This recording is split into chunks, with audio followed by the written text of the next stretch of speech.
Hello and welcome. I'm absolutely thrilled to have you here today for this explainer. We're looking at a brand new, honestly fascinating research paper straight from the world of advanced mathematics. It's titled A Convex Polyhedron Without Rupert's Property, authored by mathematicians Jakub Steininger and Sergei Yurkovich. Today, we're going to break down exactly what they discovered, how they completely upended an established mathematical expectation, and why this is just a brilliant piece of spatial geometry. So, if you love a good logic puzzle or a geometry problem that really bends your mind, you're in for a treat.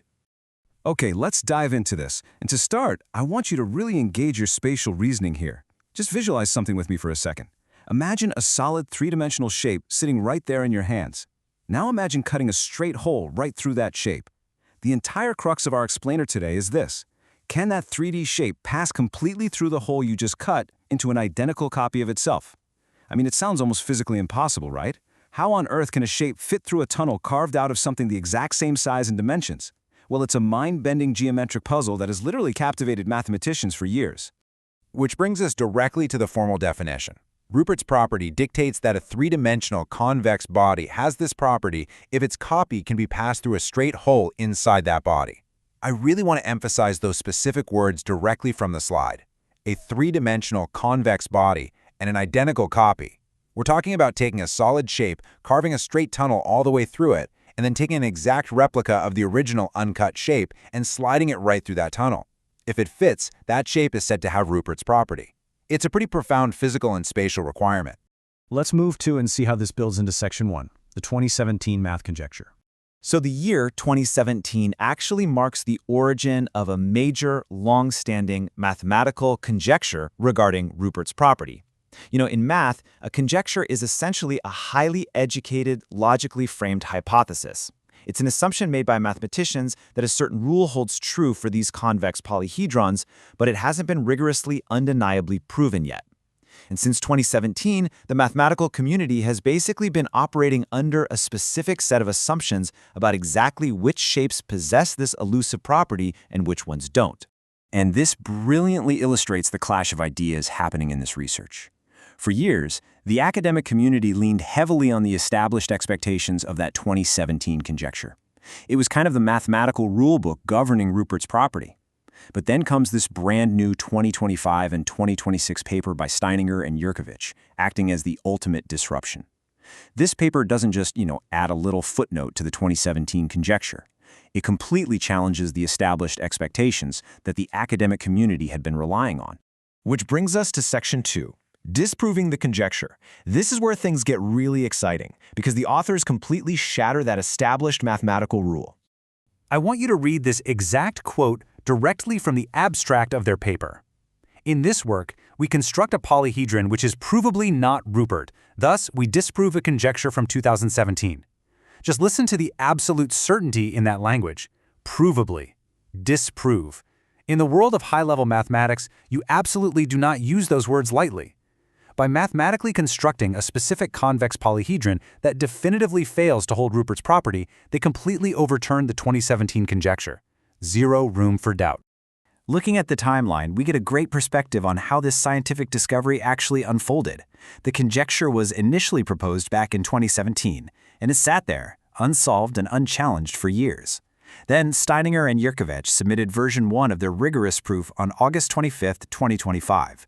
After going through the peer review and revision process, which is totally standard for high-level academic work, they published the revised version 2 just a few months later, on January 28, 2026. So this timeline essentially shows us the exact moments when an 8-year-old mathematical assumption was finally put to rest. Now, what's really interesting about this slide is how it leads us straight into Section 3, the locally Rupert twist. There's an unexpected, secondary discovery hidden right here.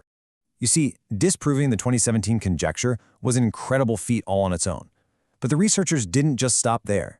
They present two distinct mathematical discoveries side by side in this paper. Discovery number 1, as we just discussed, is a polyhedron that is provably not Rupert, the one that officially ends the conjecture. But discovery number 2 is a completely different beast. They also managed to find a polyhedron that actually is Rupert, meaning a copy of it really can pass through a straight hole inside itself. But, with the fascinating caveat, it is not locally Rupert. I want to focus our attention entirely on this specific phrase, Rupert, but not locally Rupert. This is the double twist that adds a profound layer of complexity to their conclusion. What does this actually mean? Well, in simple terms, while the shape as a whole possesses the magical ability to pass through a copy of itself, it somehow fails to maintain this property on a local geometric level. If you zoom in and only look at a small localized neighborhood of that shape, the property suddenly breaks down. It just perfectly highlights how strange, nuanced, and honestly counterintuitive three-dimensional geometry can become when you push it to its absolute limits. Let's shift gears for Section 4, the paper's academic impact, to see why this disruption actually matters to the broader scientific community. Guiding you through this academic metadata table from the paper's filing, you can really see how solving this single puzzle spans across multiple fields. It doesn't just belong to one tiny niche. It falls under metric geometry, sure, which is the core mathematical classification, but it also crosses straight over into computer science through computational geometry. And it even touches on combinatorics. This single elegant proof provides incredibly valuable data and methodologies for mathematicians and computer scientists working across all of these different disciplines. It's also worth noting that this high-level mathematical disruption was supported by the Simons Foundation. They are one of the premier organizations funding basic science and mathematics. This effectively grounds this seemingly abstract, theoretical puzzle in very serious institutional backing. It proves that the world's top scientific foundations view solving these intricate geometric properties as highly valuable endeavors for advancing human knowledge. So the crucial takeaway here is that mathematics is never truly settled, right? There is always a new shape to construct, a new assumption to test. I want to leave you with this final, somewhat provocative question. Look at the convex shapes around you right now. Do you think they hold Rupert's property? Take your coffee mug, a box on your desk, whatever is nearby. Imagine cutting a straight hole through them. Could an identical copy pass straight through? It's just a brilliant way to see this abstract mathematical world intersecting directly with our physical reality. Thank you so much for joining me for this explainer. Keep questioning the shapes around you, and I'll catch you in the next one.